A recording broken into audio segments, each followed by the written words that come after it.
Okay, so this has been in the making for quite a while, hasn't it, Terry? Finally, I get you. Finally, I can see you and look at you. And here we are going to have a great conversation around Thanks for cybersecurity. having me. Terry Cutler, welcome to the Security Whoa. Circle podcast. How you doing? Any better and I couldn't handle it. No, I'm kidding. I I stole that from someone a few months ago and I stopped using it. And I'm wondering if I stole it from you. I could It have was a, done. it was an ego thing. I got this new phrase. When someone's getting a little bit spicy in a business phone call or a business meeting, and you get on quite well with them. I love to use that phrase. Don't get all furry with me, Terry.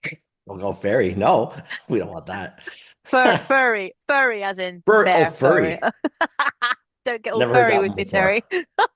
Lots of people tell me I look like a Disney character without the fur. Yeah, So, and naked Yogi Bear. yeah, I don't know how he got nice. there, but Well, listen, thanks for having Terry. me.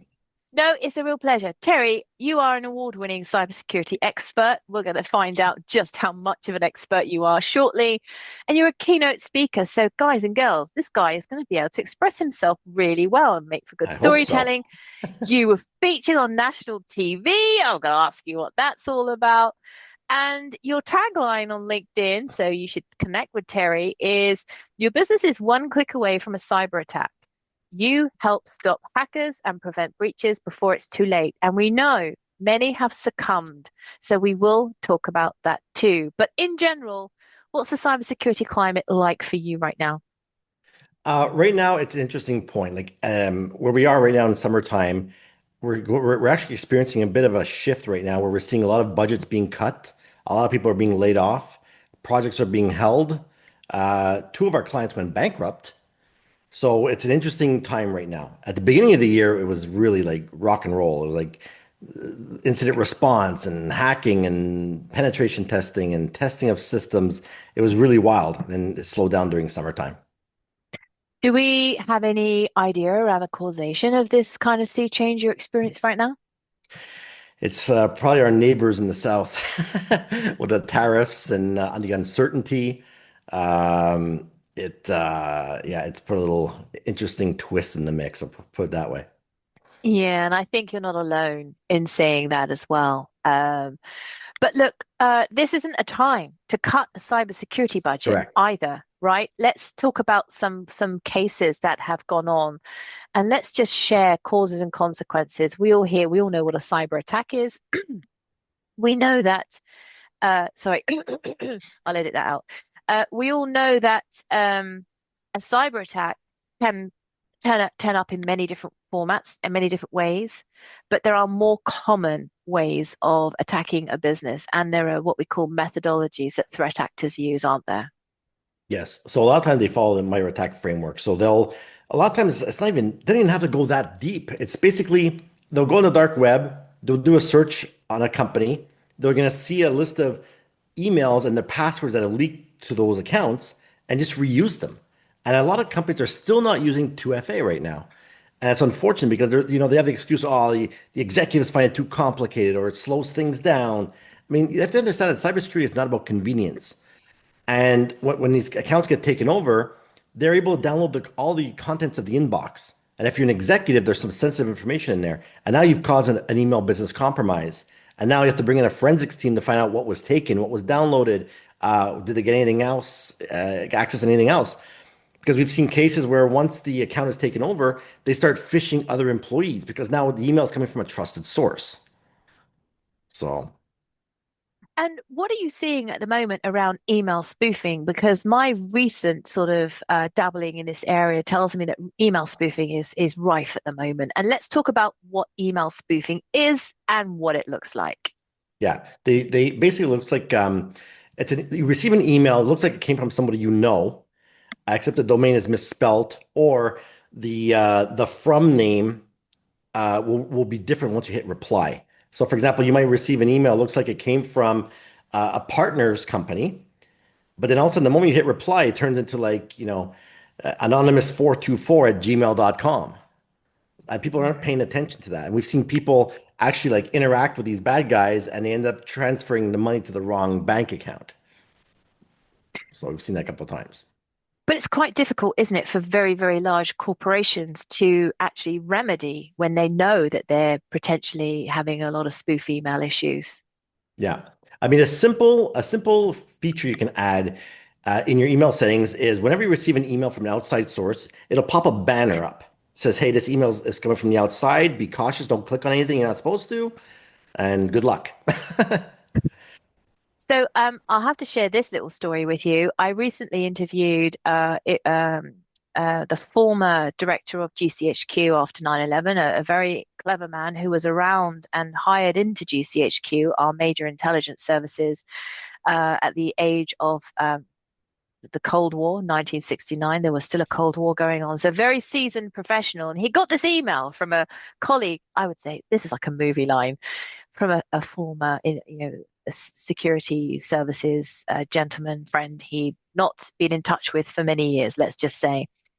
And this email basically said, "Hey, listen, it's been a while, haven't been in touch, sorry, but I'd love to catch up." And he kind of got a bit suspicious about it. He just thought, that's a bit out of the blue. So instead of replying to that email, he contacted the named gentleman, found out his phone number, and rang him and said, "Hey, did you send me that email address?" And he went, "No, I've had 50 other people call me today." And and had he clicked on that link and just replied and thought, "Oh my God, that's my friend Bob," who I haven't heard of in a long time, he could have ultimately compromised the security in his mobile phone. Now, Correct. not a lot of people know that. That's a quote from Michael Caine. Uh, Not a lot of people know that. How can we make everybody fearful of falling for that? Hey, it's been a long time email from an old pal. It's very difficult. So the only way you can pull this off is through awareness, which I do a lot of. But I see this all the time, even happens to me, where I'll get added as a friend on Facebook, as an example, to who I'm already connected to, and it's been years. So it's like the guy's account's been cloned, and he adds me. So for fun, I know this is gonna be a scam, so I play along with it. I'll go and add it, and then like I don't know, not even a day later, the guy is trying to pitch me this loan program where you can just fill out the form, and the government's gonna give you like 500,000 bucks. Obviously, I know he's full of it, but I play along. I'm like, yeah, yeah, I already got my grant back, and he's constantly trying to send me the link. But because we have technology that allows us to maybe find out where this person is on the planet, we can send a link back saying, I'm having problems logging in. I'm getting this error, and here's a link to the error message. And the guy clicks on it, which reveals, the location where he's at, the ID, the agent string of the machine. Like we were able to pull up a bunch of stuff. Then we can scare him, but then the account goes away, and the person just runs off. So Yeah, that's not great, is it, Terry? yeah, unfortunately, the only way to get around this is through awareness. It's make people aware of these types of scams that are going on, and how just to avoid it. It's very, very difficult to trace back where these scams are coming from because a lot of times they're coming from countries where there's no jurisdiction, and it usually comes from a country where there's low monthly income. So let's say a person's making $1,000 a month, but now he got himself a ransomware kit, which comes with 24-hour support from the bad guys and a list of targets he can go after. And he starts pushing this out, and people are paying the ransoms. Now he's making $3,500 a month, and on top of it, he's safe in another country. So and you can hide your tracks so many ways that it's very difficult to pinpoint where they're coming from. I just sometimes I feel a little bit overwhelmed, that there are just so many different types of threats out there right now. It's not like, when we were youngsters and it's like, oh, you don't walk down a dark lane because it's not really the safest thing to do on your own. Now it's coming at us from all angles. Do Yeah. you think do you think we're going to get to the stage where organizations are going to get fed up with taking on the financial liability and they're going to say, if you don't have MFA or 2FA in play, we're not going to be responsible for that because those security tools are there to protect your data. We can't keep protecting it if you're not doing your bit to protect it. I wonder if Well, that's we're coming down the line. Yeah, we're starting to see more of that with cyber insurance because a lot of times they'll send you out the questionnaire, and this happens a lot, where the IT manager just says, "Yeah, yeah, we have all this," just fills it all out. Yes, yes, yes. We're like Fort Knox, phew, sends it off, and then a situation occurs, and then the insurance company realizes that he wasn't truthful on the survey, and now they don't pay out, and now they're wondering why they're paying like $100,000 bill or a $400,000 bill. What makes it a bit more difficult is that even though you've got 2FA turned on, there's still ways to bypass it. So on one of my YouTube videos, I think it has like over almost 30,000 views on it. It's basically Ooh, I show them how hackers can bypass two-step verification, where they're able to capture your username and password and a token session code. And then they're able to reuse that and log in as you right away. wow. I mean, Yeah. how? I didn't even think that was possible, Yeah, Terry. yeah, yeah, there is. Yeah, if you have the token, you can replay the session. But what you need to start looking at now is what's called phishing resistant MFA. It's where you have another factor like Duo or what's the other one? Cipher or these other ones, where if something does occur, they're still going to get your username and password, but they won't get the session token. And this happens in a way where you'll receive a phishing email, and let's say it looks like it's coming from Microsoft, and it's there to update your profile. We've made some changes, update your stuff. And then he goes and clicks on it and asks them to log in, and he types in username and password, and then a two-step verification token will actually appear on the phone, like a push notification. Like everything is normal, but there's a man-in-the-middle attack occurring at the moment that they're not realizing. And once they type in that two-step verification and Face ID and everything's all validated, that token goes to the bad people, and then they can reuse it. So what's going to happen at that point is that with the phishing resistant MFA, they're just going to get an error message when the authentication completes. It's just going to like error out, and then people are like, "What's going on here? Why is this not working?" But at least they're safe. I love it. Phishing resistant MFA. It's the first Yeah, time I've heard about that. Like yeah. that. How long's that been around, Terry? It's been around for a short while, from what I understand. It's built into Entra ID. There's an option in there Mm, in the policies where you can activate it. So that's right. where you need to go in there and look at the advanced settings to put that on. It's another layer. And one thing I am noticing, because phishing is really important, we don't want, I remember Nick Jacinto giving me a quote for this, and he said, you don't want to be that one. And Nick Jacinto used to work with the CIA, and you know, I said to him, what could you tell me about, phishing, for example? And he said, well, you don't want that one employee to be the one reason why your company can't operate or function. And it can Absolutely. literally be that serious. Yep. And we're not just trying to be all like ooh, dramatic, even though I can be dramatic myself. I think those that know me know that. But what I am hearing is that organizations who are doing the phishing simulation exercises where they're discovering the repetition of the same individuals clicking on the Yes. phishing links, they are now so much keener to bring them in, have those conversations, because that ignorance or deliberation can be still inside a threat and it needs to be dealt with, doesn't Throw them through the wood chipper. Now, okay. it? No, but actually, that situation really happened at a client. So we were brought in for an incident response because the guy hit with ransomware. So this poor soul is the IT manager. He just started and he's been there not even 7 months. And in a lot of cases, the previous technicians don't leave proper documentation. They don't have proper inventory of where the software is, the license keys, they have nothing. So this poor guy gets hit. And there was so much stuff that went wrong. But I'll try and shorten this story because it can get pretty crazy. One individual in the laboratory section obviously was not trained. This guy kept opening up the ransomware all the time because he was like, why is this thing not working?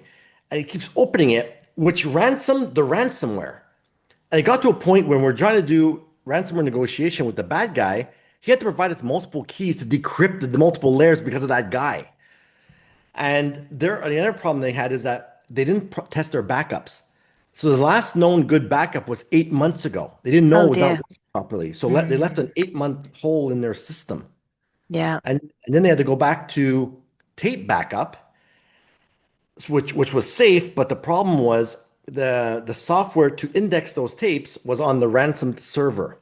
So now Oops. the database is gone. So now it has to reindex all the tapes and all the incrementals, which would take a week. So you need to really make sure you have your backups properly working there. And backups are part of the business continuity and disaster recovery process. It's about time to recover. Your business has got to make an executive decision, hasn't it, on what the time Yes. to recover needs to be.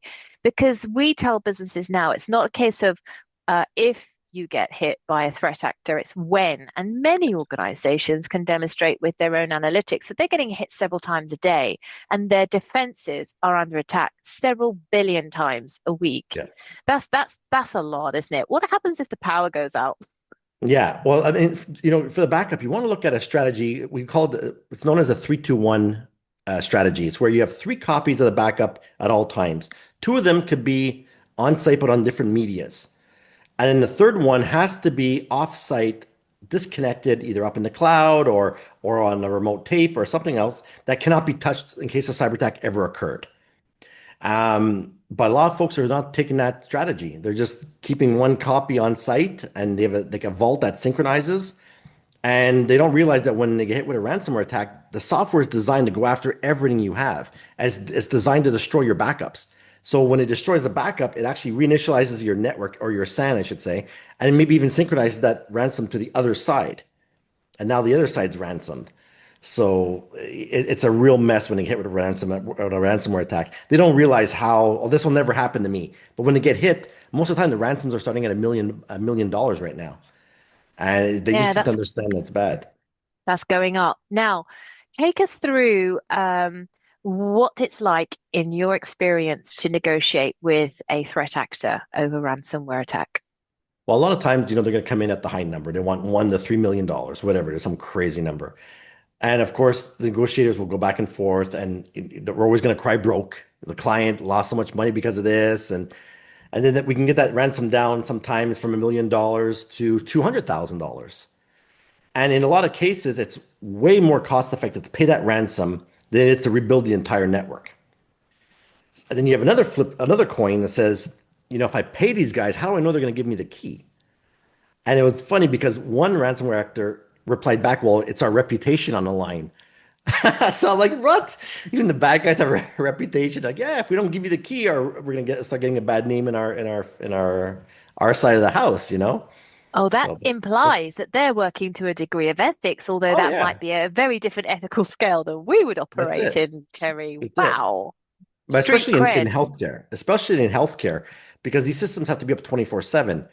And they don't have the time to start shutting systems down and rebuilding it, and the backups don't work, or software's missing, or they're not compatible anymore. Like there's all kinds of crazy stuff that can happen. So it's cheaper to pay the ransom.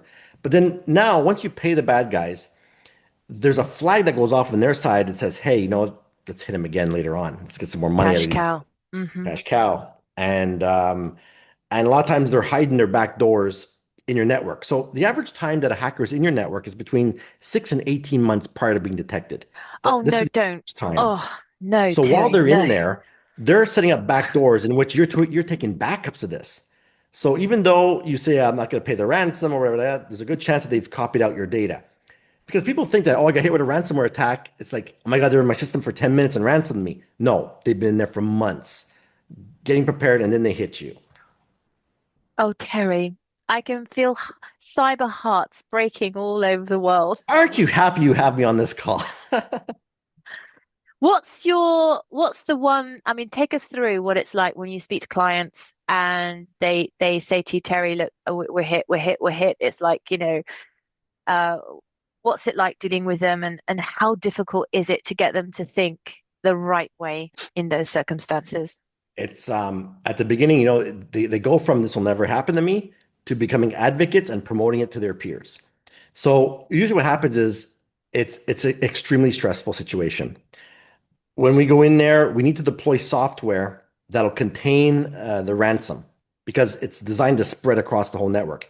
So when a ransom gets in there, it's designed to steal the passwords of computers or servers, use that information and start spreading itself around. So once the software is in there to contain it, then of course nobody can work. All the systems are offline because there's a chance that if you start using that computer, there's a chance that your computer will be infected if it hasn't already been. So now nobody can work. They're still getting paid. Some of these guys have to report to shareholders, and they're sitting ducks until IT can get things under control. And even when they're under control, there's still this fear of, do I really trust this network now? Like it's contaminated, like it's dirty. And to rebuild this thing, you have to build a whole new network in parallel, copy the stuff over, and hope nothing went over. And then, of course, you've got monitoring you got to keep on because now you didn't believe in EDR before. Now you got to buy EDR, and now it's a $300,000 engagement. Let's say, you know, Do you remember back in the day, and I'm talking about the sort of the teenies, the 2010s, 2012s. I remember because I used to manage a few data centers, and it was a job that I really, really loved. I loved the whole data center principle. Great big rooms, with thousands of servers and thousands of racks. And Google at one point was in our data center until they obviously have their own data centers now.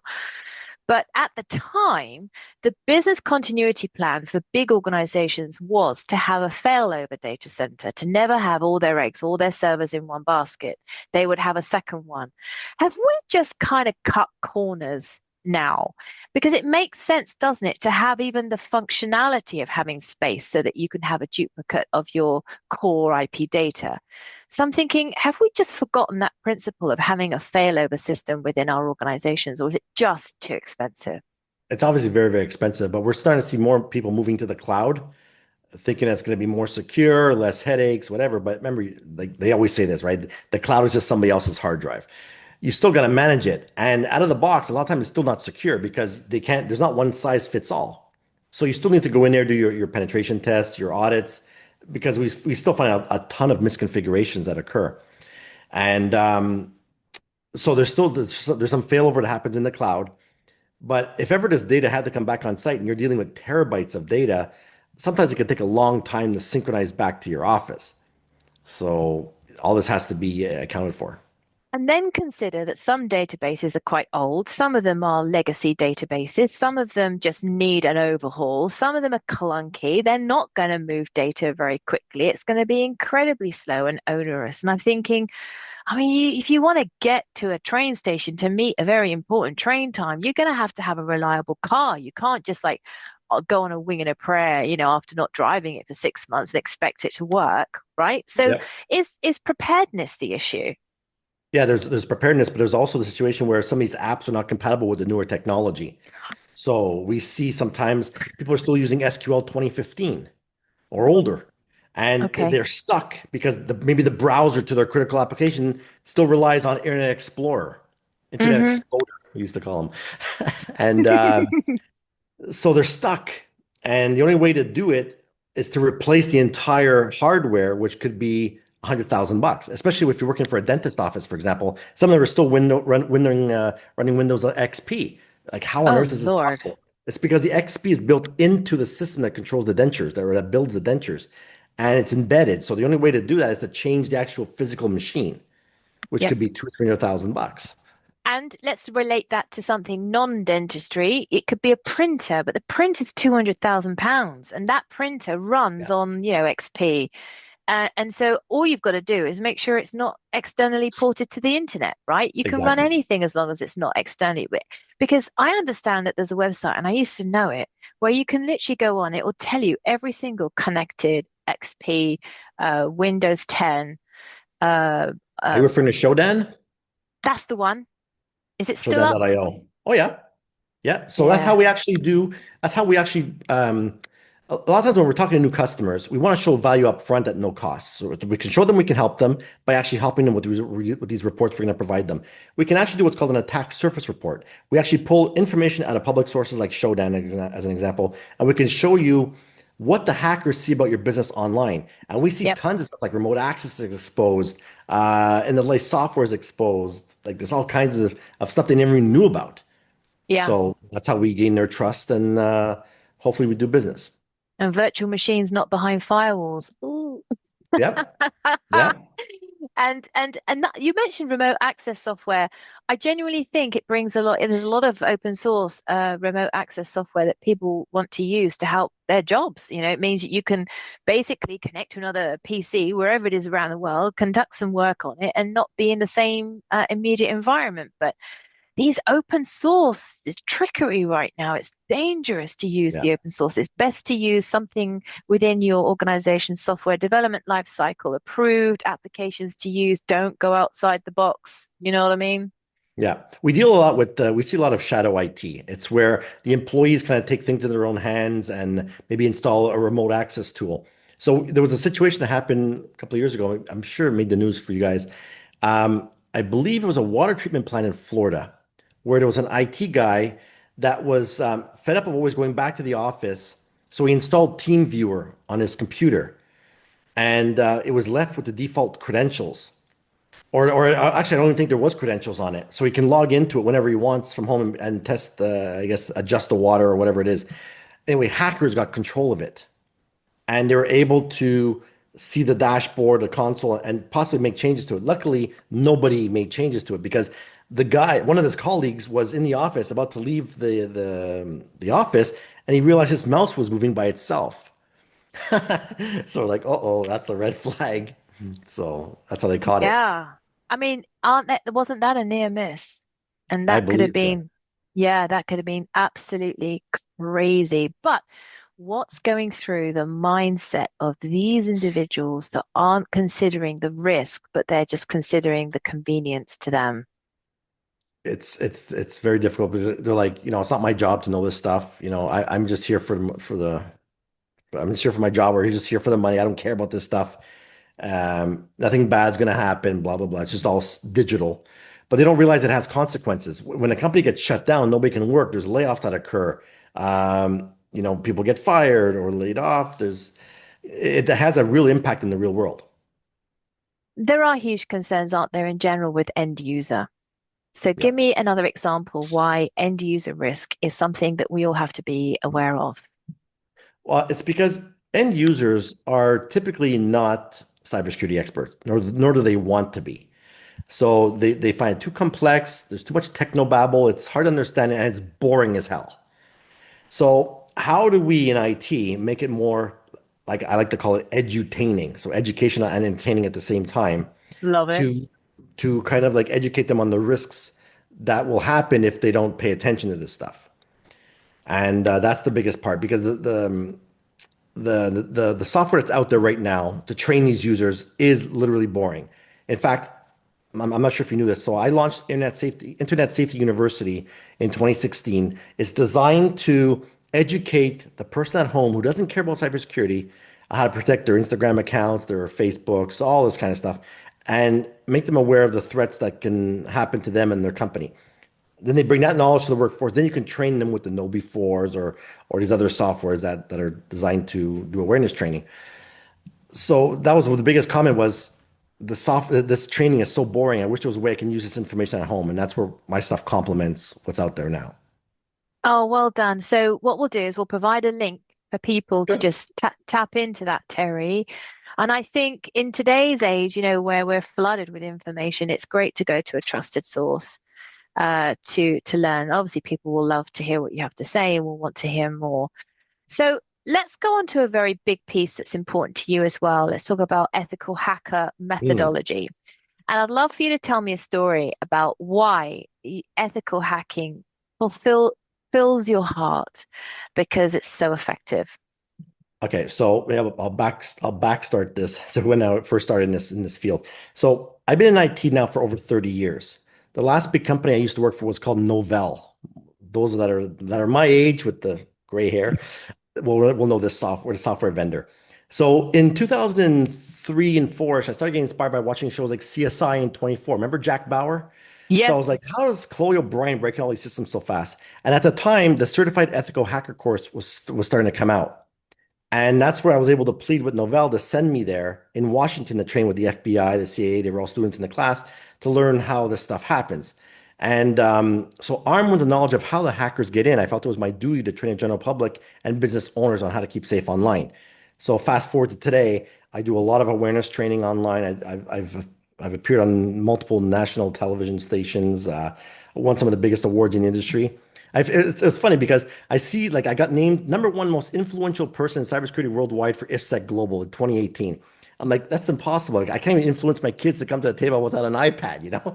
So, so I've used that to like, build up the brand and such. So, And so give us an example why ethical hacking, certainly of late, has just given dividends in terms of what you can discover for the client and how they can then improve their security hardening. Yeah. So, all right. So ever since I passed the ethical hacker stuff back in 2005, um, I was always using professional tools like Metasploit Pro, Nessus Pro, things that would help speed up the job, that give us high results at a less expensive rate. And what's great about the penetration testing is that a lot of companies don't have the proper detection technology to know there's a hacker in their network. So when we perform these hacker attacks, it's designed to set off alarms that the IT guys are supposed to see. And in a lot of cases, they don't even see our attacks, or they did see the attack, but nobody was looking at the logs.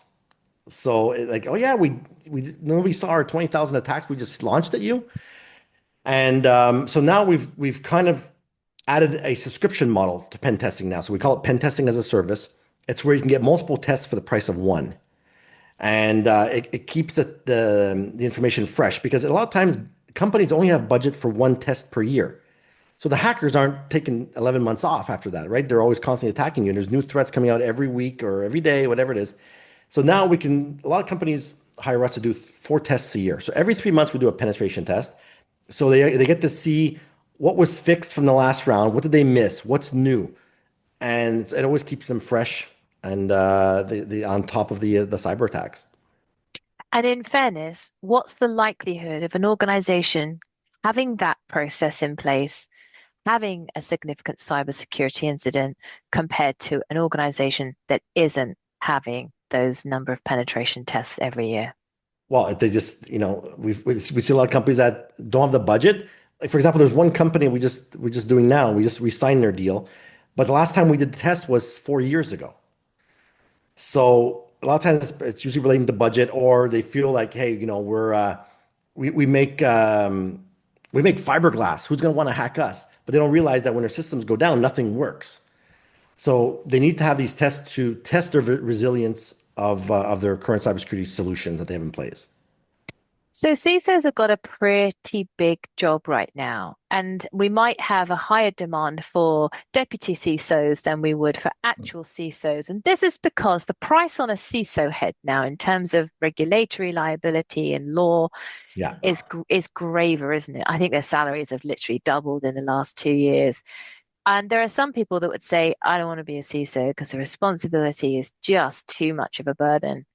How do we see that role changing? Because it's a big job for one person, isn't it? it is, and it requires a lot of cover your butt. I'm in a situation right now where the new CISO that came in doesn't trust the IT team. So they want to bring us in to do an unannounced test to see if their IT guys are picking up the alerts and such. But Good. you're right. There's a lot of responsibility because at one point, I'm not sure if this is still the same, if it's the law still apply, but if a breach occurs, you could be held personally liable. Yeah. So obviously, why would I want the responsibility? I work for a company. I don't own it.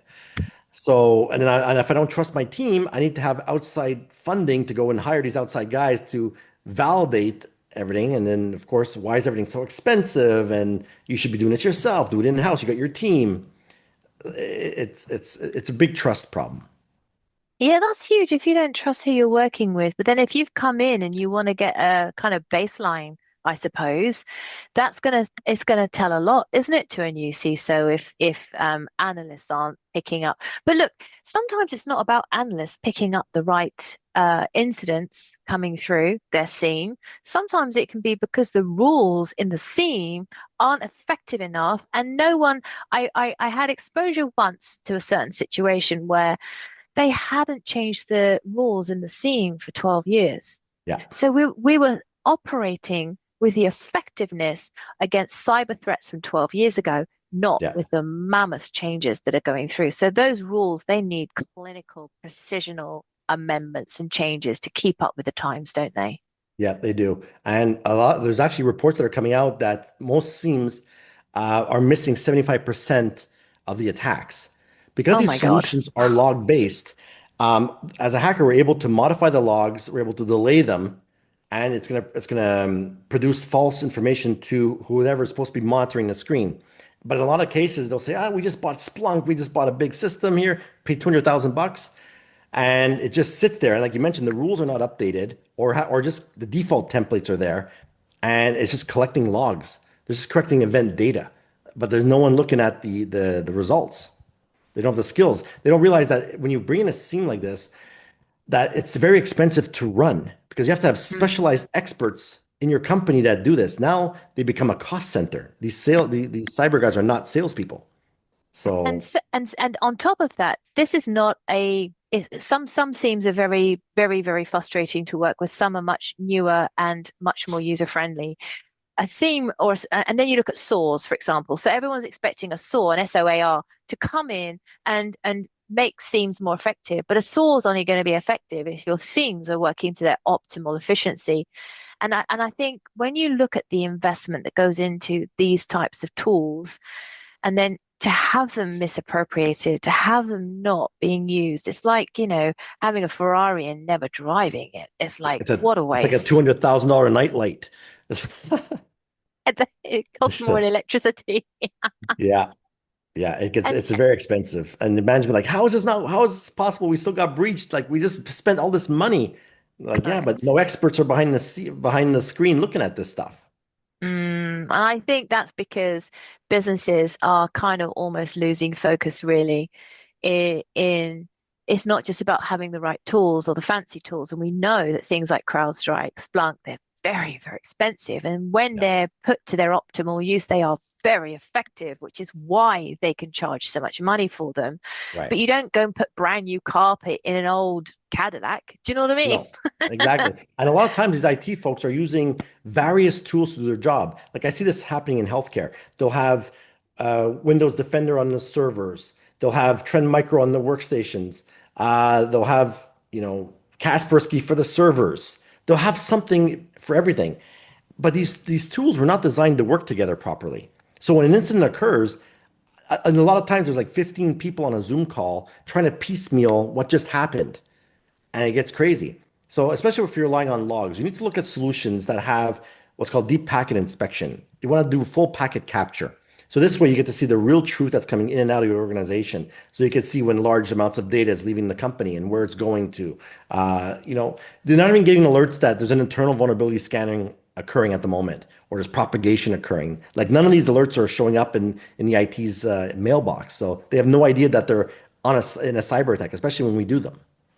Yeah, it's almost criminal, isn't it, when you think about it, to spend money on stuff and not be using it properly. And that just comes down to, sometimes just not having the right management structure or not having the right knowledge. In fact, I want to talk to you about the emergence of specifically non-technical people who are now in cyber functions. All right. Uh, They offer a very unique perspective, and we will start to see CISOs coming through that will not be technical specialists. They won't have a background in IAM. They won't have a background in cloud infrastructure. They will literally be, generalists that have yeah, been through lots of pain in lots of different organizations and know the lessons as to what does and doesn't work. I'm yeah, always, and this is my question to you, I'm always advocating for non-technical specialists in cyber because all we are is chief nerd translators. We make what the technical people are saying make sense to people who don't understand. That's quite often the cause to the biggest misinterpretation and why tech isn't used appropriately, why money is put in the wrong place. I yeah, say to the physical security specialists, I say, look, you are one step away from cyber. You already understand risk. You're 80% of the way there.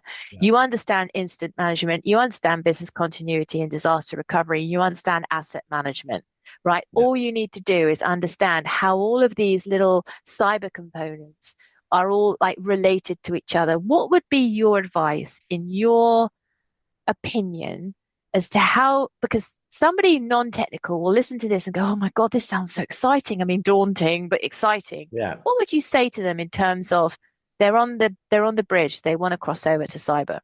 Yeah, I totally agree with what you just said. So I think if they know a little about a lot, enough not to be BS'd, that's going to really help them. Because a lot of times we'll see, especially students that are coming out of high school, it's like, oh, I want to jump into cyber, but they don't even know how to install Windows 10. There's a bit of a problem there. You need to have a bit of an IT background to be really efficient, but The CISOs, if you know risk, and like I said, if you know all these things and you know a little bit about a lot, I think it's a great spot to be in. And I think I'm speaking from a non-technical perspective, I'm around technical specialists all the time and enablement engineers, people who it's their job to work with me on a great solution for the business. We can be satisfied from a non-technical perspective, looking holistically at all of the different gap analytics, between how information environments are, interconnected and work with each other. And the enablement guys say, well, in order to get the network to do that, you need to do this. Great, I've learned Yeah, something new. So I would say if you're a super curious person, because I think curiosity has to play into this. I think a lot of IT people are quite curious. yeah. They want to investigate why things work. Hmm. So other than curiosity and a willingness to adapt and learn all the time, including a bit of study on the side all the time. Like if you don't understand what cryptography really means, go and do a course on it. Takes about Yeah, 3 weeks, yeah. 3 hours a week. I think you need to do the IT guys need to do a bit of personal development because a lot of times, when you're talking to these guys, I'm sure in your head you're saying, what did this nerd say to me? So, and a lot of times it's important that the IT guys learn how to translate the technobabble into actionable items for the executive team. So Yeah. I was one of those nerds because I was in premium support for Novell. I had like really high end technical stuff. But then every time I would talk to management, yeah, we have to do this because the TCP/IP packets are being blocked here. Like what? So um, there was some courses I can take that like around influence on how to translate that technobabble into it's like this. So you can dumb it down for the non-technical people. Yeah, but is it a bit of showing off as well? Because if you were a doctor and your wife's got tummy ache, are you going to say, "Darling, have you got some post-upper abdominal distension?" Or are you going to say, "I've got stomach cramps or a bit of Yeah, indigestion?" You know, doctors do the same thing. correct. Everyone who's a specialist. I mean, you look at even chemists and people who study medicines. They learn their skill in a different language. IT and tech and cyber, they are different languages. So that's why there's such a huge need for people to say, I'll give you a classic example. I'm going to go back to the seam again. So the seams were old. We hadn't checked the rules in 11, 12 years. And I remember saying to the DevOps guys, I remember saying, guys, why have we not raised this? In a kind and gentle way, non-accusatory, because they are gentle souls. And they said, no, we've been raising it for years. Like, and clearly to quite senior people whose eyes were just glazing over when they went into their spiel around why the rules, ugh. Yeah, And so look at the missed opportunities there just by not taking the time to understand. And yeah. that's what people like me do. What's coming up on the horizon, Terry? Well, actually, going back on your comment there, this is where Mm. AI can really be a game changer because like I'm in AI several times a day, and everything from writing an email saying how do I tell this person off but being politically correct, and it'll actually write me a professional version of what I'm trying to say. But the same thing could happen with these guys that are having problems with the rules. They could say I'm trying to convince my management team because of this, and I know these risks. They put all the technical version, but then ChatGPT, as an example, will reconvert that into an executive version that can be translated into a PowerPoint slide. Like the whole thing's done for you. So people think, oh, AI is going to replace you, but AI is like an extension of you. It's a more creative version of what you're trying to get out. So it's very important. Let me Um, let me let me tell you this. I asked ChatGPT to explain to me for a child to understand how an API works, and it was yes, so. This is so funny. ChatGPT said it's a bit like going into a restaurant, sitting down at the table, and the waiter comes up to you and says, "Would you like a menu, sir?" And you go, "Oh yes, I'd love a menu, thanks." And you have a look at the menu. When the waiter comes around, you say, "Oh, I'd like a pea soup, please." And the waiter says, "Brilliant, I'll bring you out pea soup," and goes away. And that's how an API works. And that's how exactly. it literally, so, and it Yeah, can do exactly the same. It can explain it in a technical way and then get ChatGPT to work really hard and say, ChatGPT, I know APIs are used for all sorts of different things, but what do I need to know as a security professional as to look out for how an API can bring in risk to a business, and it will give Exactly. you a freaking list of Yeah. things to look out for. So there's no excuse for not knowing now.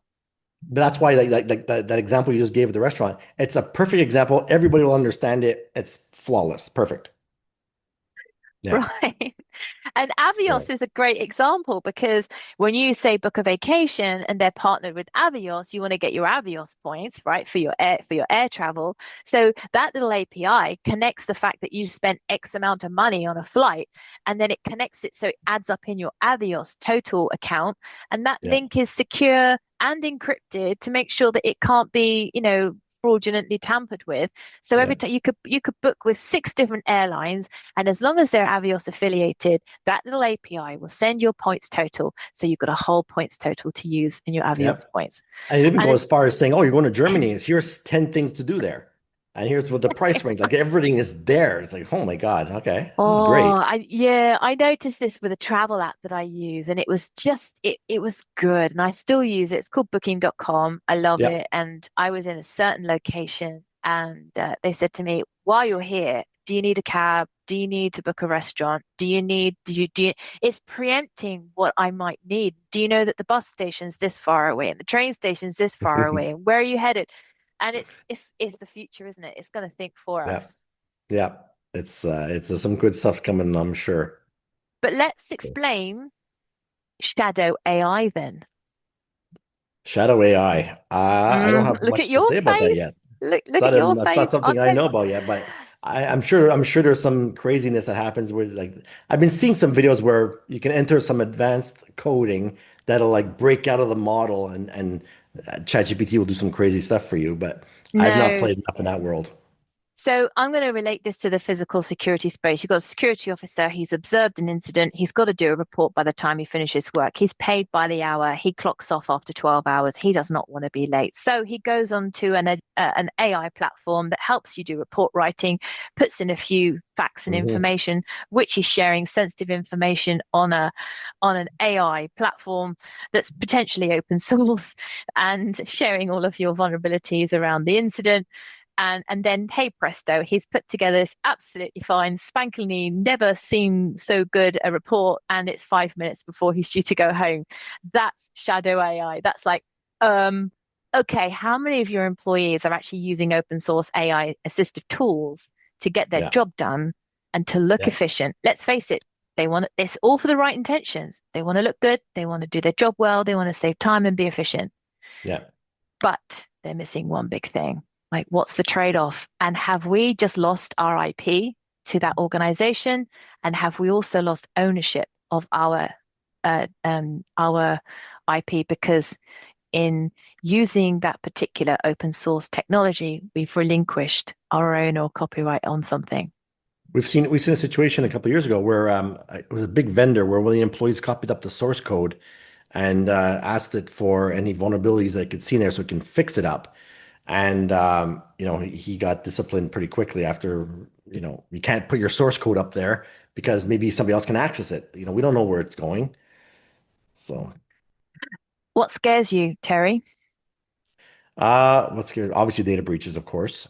Um, what else?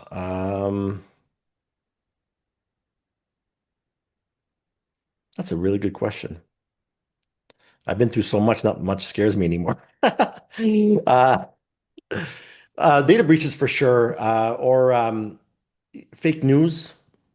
That's something that can destroy my brand or the credibility or character of me and the company. That's something that scares me. But isn't preparedness equally as important here in the sense that not if, but when it happens, you have a plan in place, a crisis plan that basically says if someone misauthenticates you digitally, physically, and represents you with fakery, then you have a plan to put into play that will help you recover, as quickly as possible, damage limitations. I mean, if you were to contact Google and you don't have a relationship with them or a clear pathway, it can take 72 hours to have something taken down. Yeah. So in those cases, I make sure I'm on pro versions, which allow me 24-hour access to support. So on the Google side, I'm I feel very comfortable.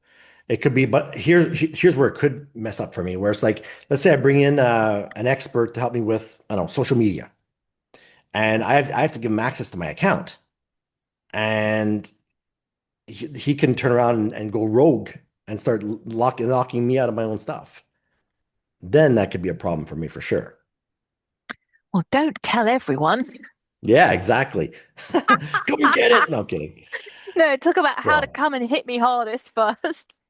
yeah, you can edit that out then. Oh, So, Terry, honestly, I love your energy and I can't believe we've just lost an hour. Honestly, wow. it's been utterly phenomenal. You will have to come back next year. It's Sure. relevant, it's important. We've just done a round robin. Terry Cutler, welcome. And sorry, Terry Cutler, thank you for joining us on the Security Circle podcast. Thanks for having me. I appreciate it. Awesome. Welcome.